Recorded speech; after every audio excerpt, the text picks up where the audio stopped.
안녕하세요, 여러분. 빨간구두입니다. 오늘은 한국 문학에서 빼놓을 수 없는 작가 오영수 선생님의 단편 고무신을 소개해 드리려고 합니다. 오영수 작가는 한국의 아름다운 자연과 사람들의 정서를 섬세하게 그려낸 분인데요. 그의 작품을 읽다 보면 마치 한 폭의 수채화를 보는 듯한 따뜻한 감성이 느껴집니다. 대표적으로는 갯마을, 코스모스 피는 정거장, 그리고 오늘 함께할 고무신 등이 있습니다. 고무신은 제목에서 알 수 있듯이 단순한 신발 한 켤레를 넘어 한 사람의 삶과 그리움이 담긴 이야기입니다.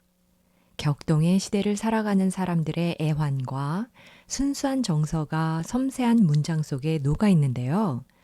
짧은 이야기이지만 그 안에 담긴 감정의 결이 깊어 읽고 나면 마음 한쪽이 찡해지는 작품입니다.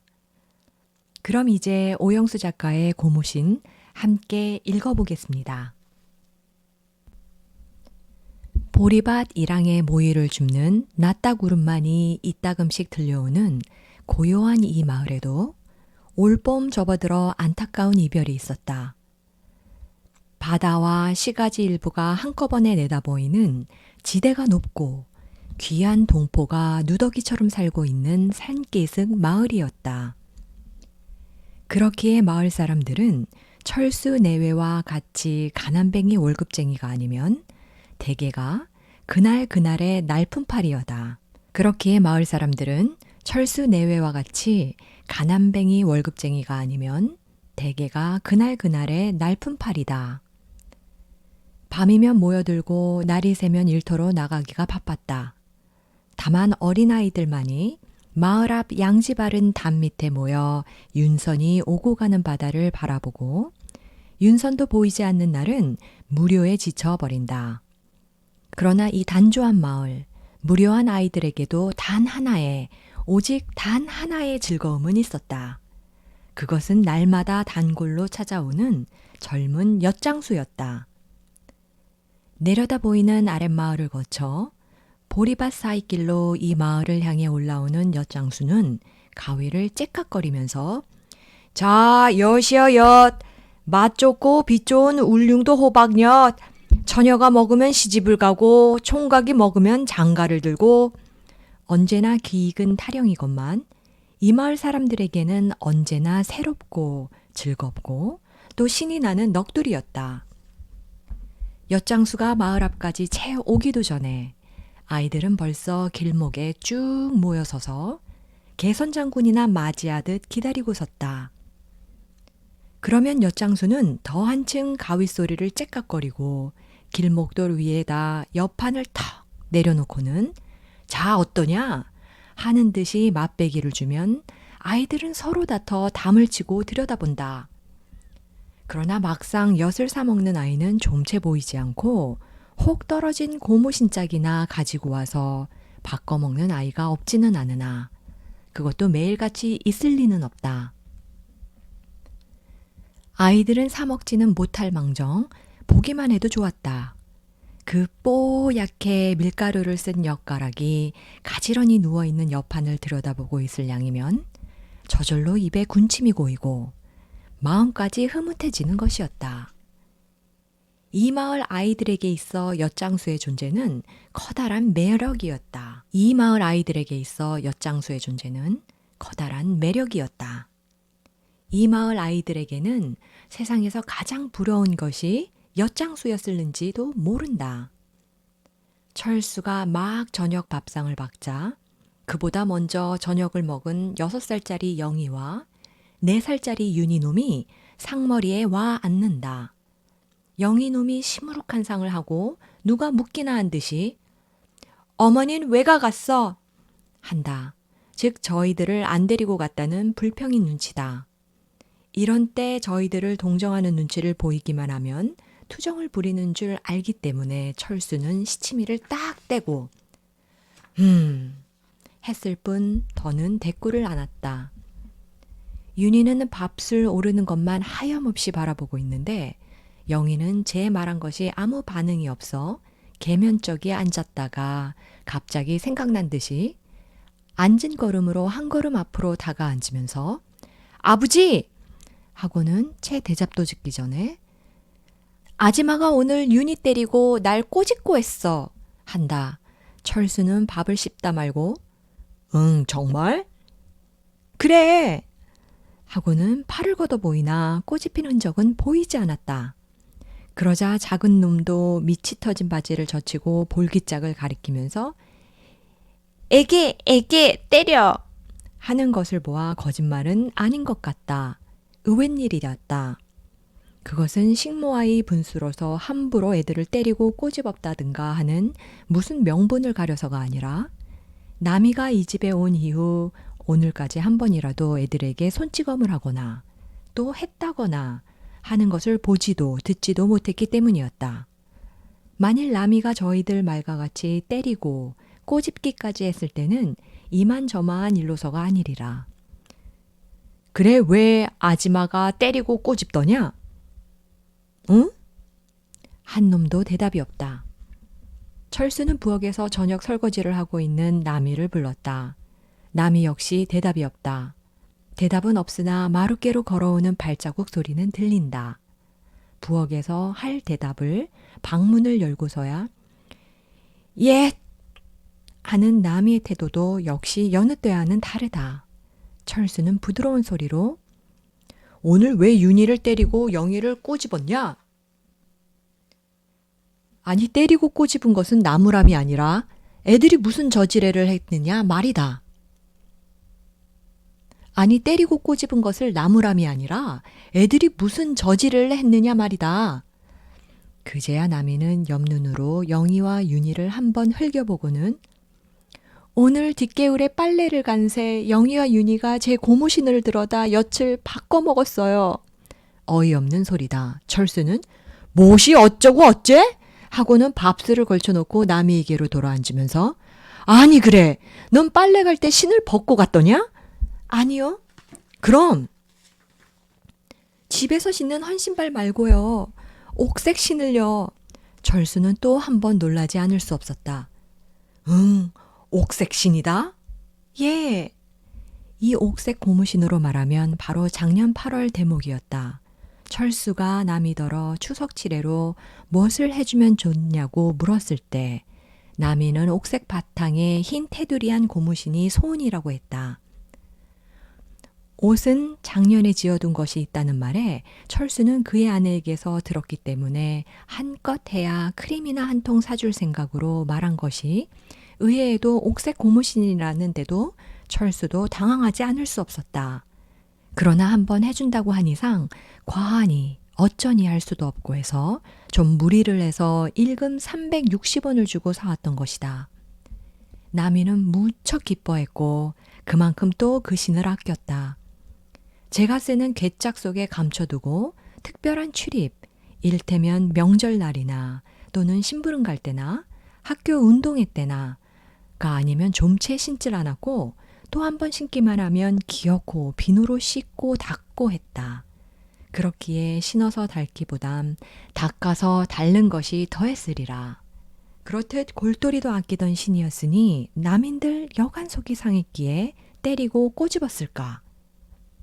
그래? 그 신을 어디다 뒀길래? 마루 끝에 엎어둔걸요. 왜 마루 끝에 뒀니? 씻어서 말린다고요. 철수는 한숨을 내쉬며 영희와 윤희를 돌아보니 영희 놈은 맹꽁이처럼 볼을 부룩해 가지고 한결같이 고개를 숙이고 있고 윤희 놈은 밥상을 노려만 보고 있었다. 윤희 놈은 밥상을 노려만 보고 앉았다. 남이는 또 말을 계속했다. 지가 빨래를 해가지고 오니 골목에서 영희와 윤희가 엿을 먹고 있기에 웬 엿이냐니까 싱글싱글 웃기만 하고 달아나는데 이웃 아이들의 말이 옆집 순이가 헌 고무신 한 짝을 갖고 와서 엿을 바꿔 먹는 것을 보고 윤희가 집으로 들어가서 신 한 짝을 들고 나와 엿장수에게 팽개치다시피 하고 엿을 바꿔 가지고 갔는데 조금 뒤에 영희가 또 한 짝을 마저 갖다 주고 엿을 바꿨대요. 남이가 말을 마치자마자 영희는 눈을 해뚝거리면서 지가 와 그래. 와 좀 안 주노 와. 하는 것은 윤희가 엿을 바꿔 나눠주지 않기에 저도 그랬다는 뜻이다. 이러는 동안 윤희는 밥상에 얹힌 계란부침을 먹어버렸다. 그래, 그 엿장수는 어느 놈인데? 매일 단골로 오는 머리 덥수룩하고 젊은 총각놈 말이지? 철수는 밥상을 내밀었다. 남이는 남이대로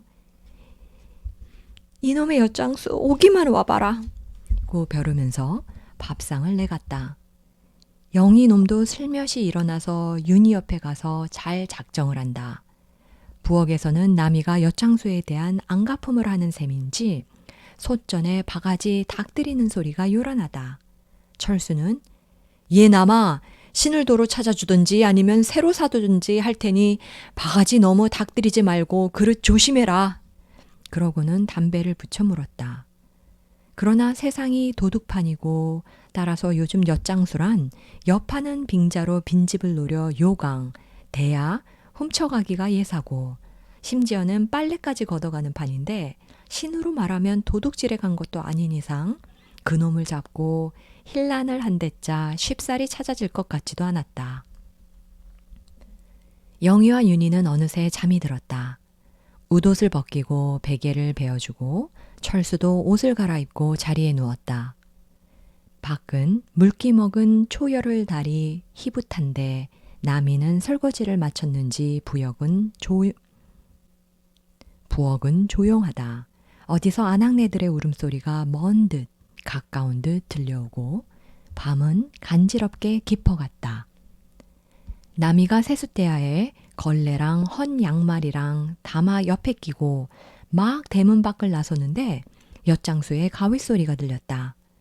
엿장수는 마을 중턱 보리밭 사이길을 올라오고 있었다. 남이는 대문 설주에 몸을 붙이고 엿장수를 기다렸다. 엿장수는 마을 앞에 오자 한층 더 목청을 높여 자, 떨어진 고무신이나 백철 부서진 거나 삼배 속옷 떨어진 거나 째깍 째깍. 그러자 남이는 저놈의 엿장수 미쳤는가 배? 고 입속말로 중얼거렸고 마을 아이들은 어느새 엿장수를 둘러쌌다. 엿장수가 옆판을 길목에 내리자 남이는 가시처럼 꼭 찌르는 소리로 보소! 엿장수는 놀란 듯 힐끗 한번 돌아보고는 담을 싼 아이들을 해치고 남이에게로 오는데 남이는 입을 셀쭉하면서 대뜸 내신 내놓소! 했다. 엿장수는 걸음을 멈추고 한참 동안 남이를 바라보다 말고 은근한 말투로 쉬는 웬신요? 하고는 상대편의 의심을 받을 만큼 희죽히 웃어 보이자 남이는 눈을 까칠해가지고 잡아떼면 누가 속을 줄 아는가 배? 그러나 엿장수는 수양버들 봄바람 맞듯 연신 희죽거리면서 뭘요? 금은밤에 홍두깨도 분수가 있지? 남이는 발끈하고 신 말이요. 신을요? 어제 우리 집 아이들을 깨어간 옥색 고무신 말요. 엿장수는 머리를 벅벅 긁으며 깨기는 누가? 하고는 한 걸음 앞으로 다가가서 길 아래 위를 살핀 다음 낮은 소리로 그 신이 당신 신이던겨? 누구 신이든 내놔요. 빨리. 엿장수는 또 머리를 긁으면서 당신 신인 줄 알았으면야 이놈이 미친놈이 아닌데매야 하고 지나치게 고분거리는데 남이는 한결같이 앙사를 부린다. 내놔요 빨리. 엿장수는 손짓으로 어르듯 달래듯 가만히 있어. 도가에 가보고 신이 그냥 있으면야 갖다 주고 말고 만일 신이 없으면 새 신이라도 사다 줄게요. 염려 마소. 하고는 남이의 발을 눈찜하는데 이때 난데없이 굵다란 벌 한 마리가 날아와 남이의 얼굴 주위를 잉잉 날아돈다. 남이는 상을 찌푸리고 한 손을 내저 벌을 쫓고 목을 돌리고 하는데 벌은 갑자기 남이 저고리 앞섭에 붙어 가슴패기로 기어오르고 있다. 이것을 조마조마 보고 있던 엿장수는 가만! 하고는 한 걸음에 뛰어들어 요놈의 벌이? 하고 손바닥으로 벌을 딱 덮어 눌렀다. 옆에서 보기에도 민망스러운 순간이었다. 남이는 당황하면서도 귀 언저리를 붉히고 한 걸음 뒤로 물러서자 함께 엿장수 소나기에는 벌이 쥐어졌다. 쥐킨 벌은 고스란히 있을 리가 없다. 한번 잉 소리를 내고는 그만 손바닥을 쏘아버렸다. 동시에 엿장수는 아! 하고 쥐었던 손을 펴불며 털며 안감질을 하는 꼴이 남이는 어떻게나 우스웠던지 그만 손등으로 입을 가리고 킥킥하고 웃어버렸다. 엿장수는 반은 울상, 반은 웃는 상 나미를 바라보는데 나미의 송곳니가 무척 예뻐 보였다.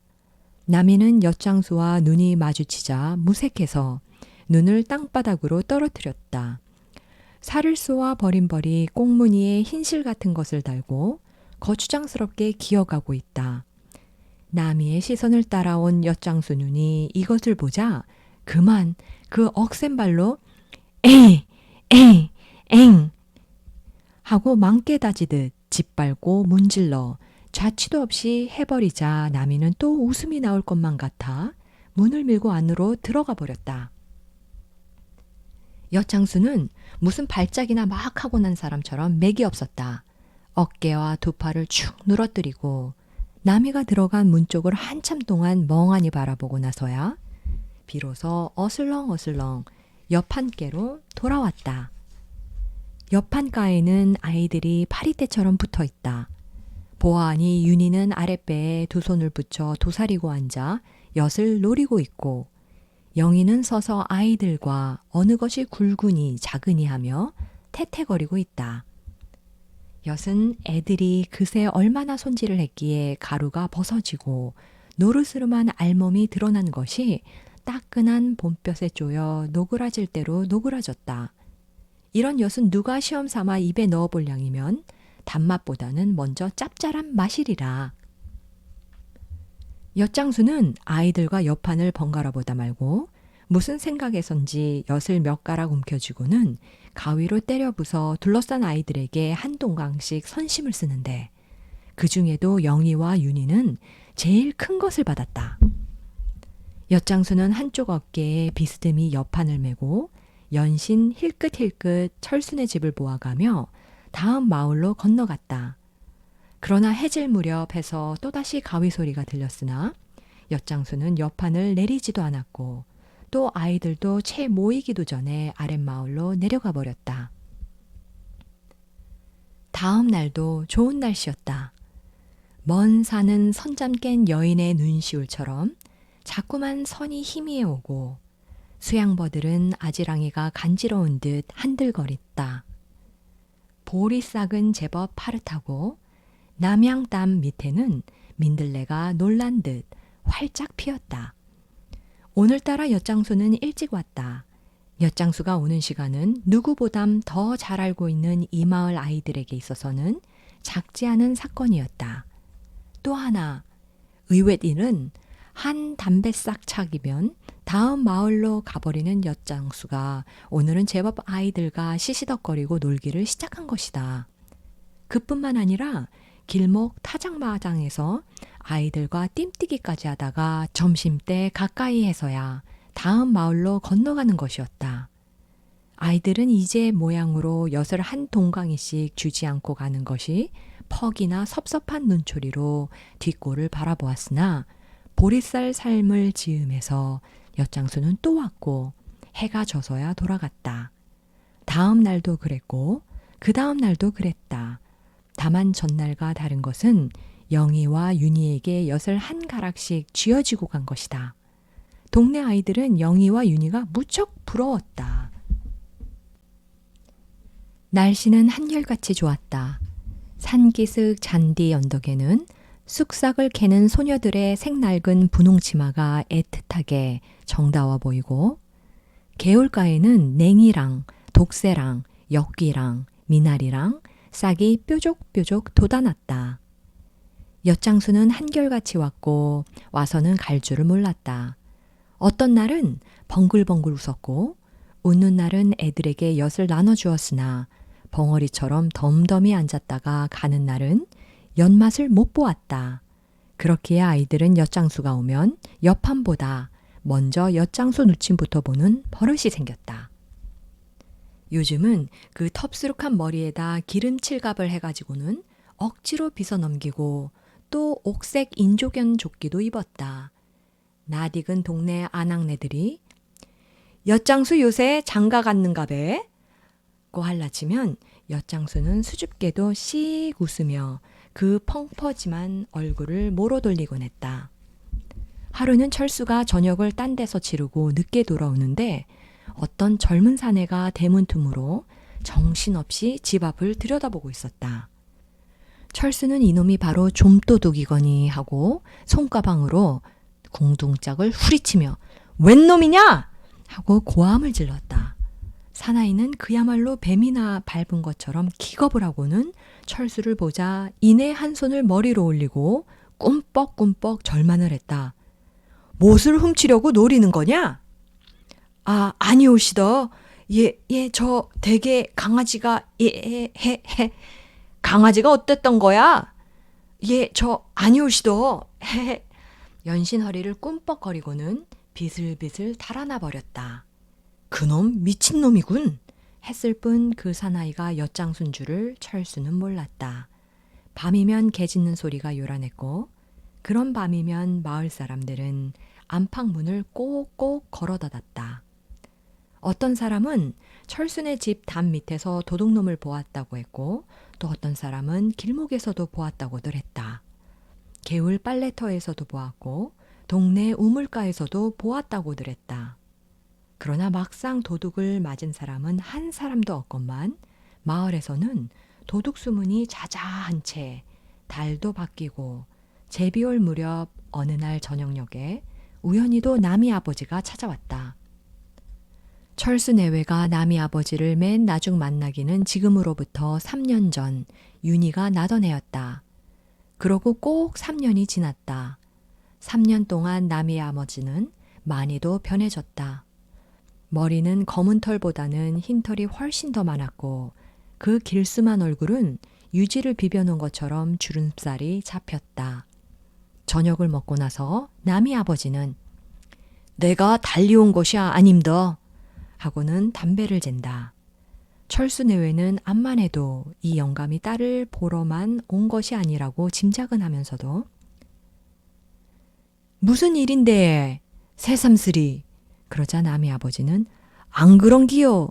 내가 나이 70에 내일 죽을지 모레 죽을지 그러고는 담배를 쭉쭉 소리를 내어 빨고 나서 내가 오늘 온 것은 다름이 아니올시다. 저 내미 말인데요. 저것을 내산 동안에 짝을 맞춰놔야 안 되겠는겨. 하고는 또 담배를 빨기 시작한다. 철수는 그야 짝을 맞출 때가 되면 그래야죠. 한즉 아니올시다. 지지배가 나이 18이면 관연했거든요. 우리 동네 말입니다. 나이 올해 20살 먹은 얌전한 신랑이 있는데 모자 단둘이고요.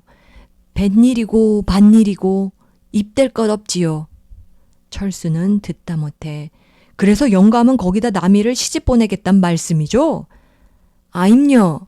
그러자 철수 아내가 보이소. 나도 21살 때 이 집에 시집을 왔는데 멋이 그리 급해서 더구나 남이는 나이만 18이라 뿐이지 원래 좀 된 편이라 성숙한 애들의 15살밖에는 안 베는데 아니올시다. 부모 갖고 살림 있으면야 한 해, 두 해 늦어도 까딱 없지요. 아임 까딱 없고 말요.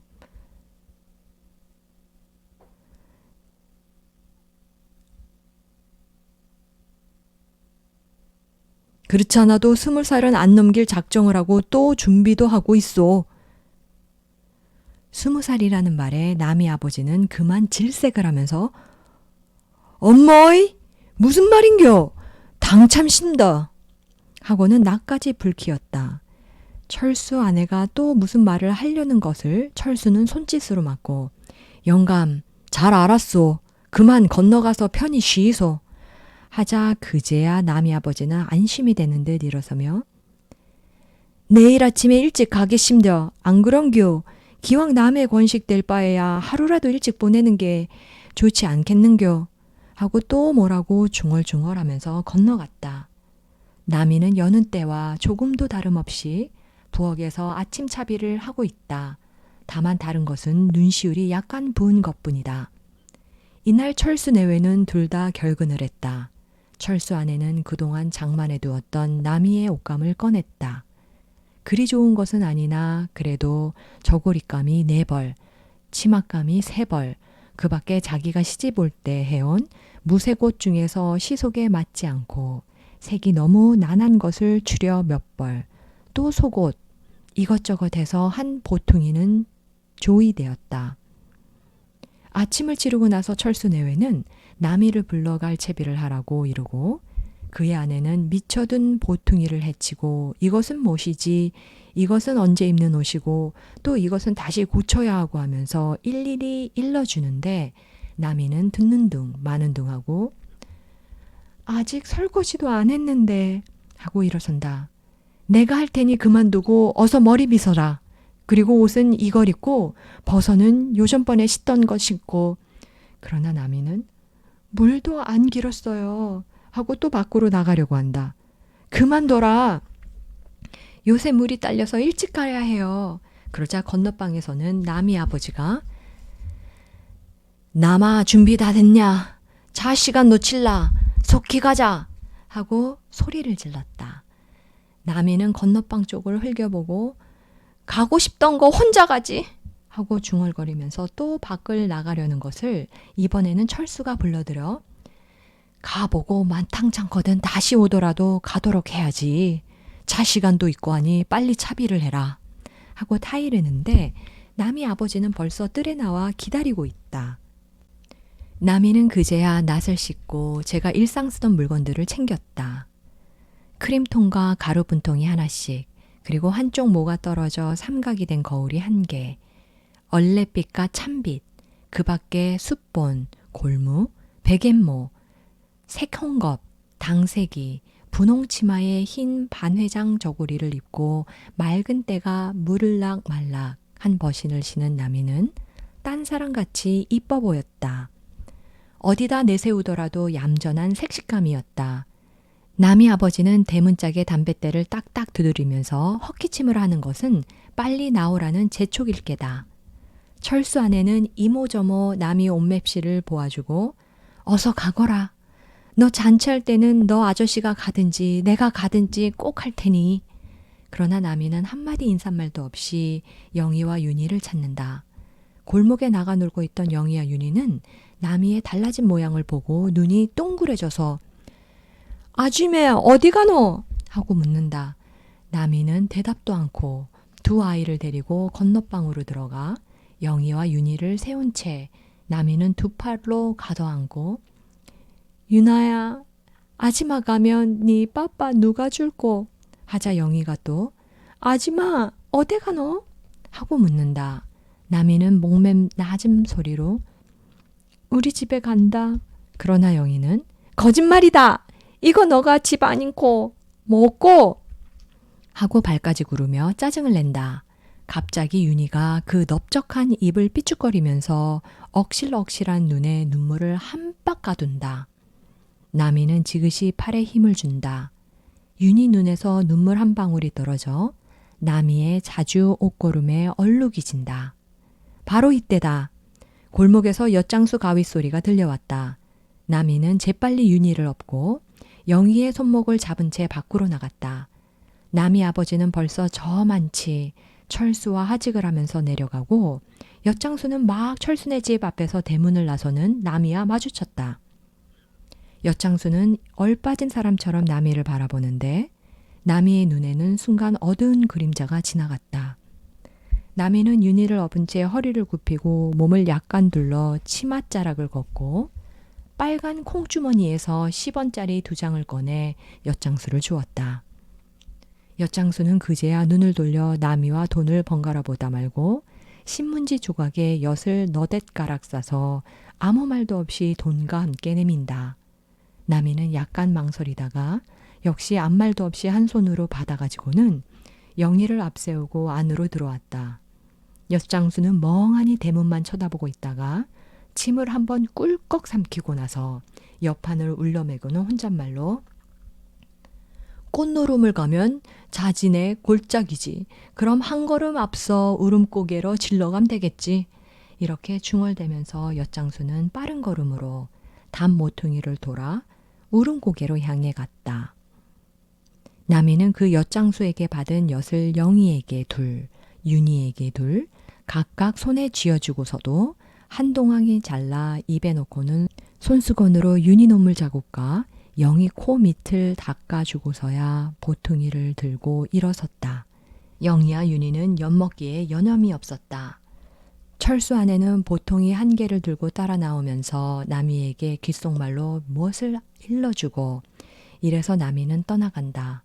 다만 한 가지, 철수 내외에게 수수께끼는 마을 중턱에서 나미를 보내고 서서 그의 뒷모양을 바라보는데 나미가 어이한 옥색 고무신을 신고 가는 것이다. 더구나 한 번도 신지 않은 새 것을. 철수 내외는 서로 얼굴만 쳐다볼 뿐 도로 물어본달 수도 없고 해서 그만두었다. 보리밭 사이 조그만 언덕길로 옥색 고무신을 신은 나미는 갔다. 자진의 골짜기로 꽃노름을 가는 줄만 알았던 나미가 난데없는 영감 하나를 따라가고 있는 광경을 엿장수는 울음고개 위에서 멀거니 바라보고 있는 것을 나미 자신이야 알 리도 없었다. 지금까지 오영수 작가의 고모신을 함께 읽어보았습니다. 어떠셨나요? 단순한 신발 한 켤레가 한 사람의 인생과 깊은 감정을 담아낼 수 있다는 게 참 인상적이죠? 시대의 흐름 속에서 변해가는 삶, 그리고 변하지 않는 그리움과 정, 그런 것들이 작품 속에 고스란히 담겨 있어서 짧지만 긴 여운을 남기는 이야기였습니다. 오영수 작가는 이렇게 작은 것들 속에서도 삶의 의미와 감동을 찾아내는데 참 탁월한 분인 것 같아요. 그래서 그의 작품을 읽고 나면 마치 오래된 사진 한 장을 들여다보는 것처럼 마음 한켠이 따뜻해지기도 하고 묘한 감정에 젖어들기도 합니다. 오늘 함께한 고무신이 여러분께도 작은 울림이 되었기를 바랍니다. 그럼 저는 다음 이야기로 다시 찾아오겠습니다. 지금까지 함께 해주신 여러분들에게 따뜻한 마음과 사랑을 전합니다. 감사합니다.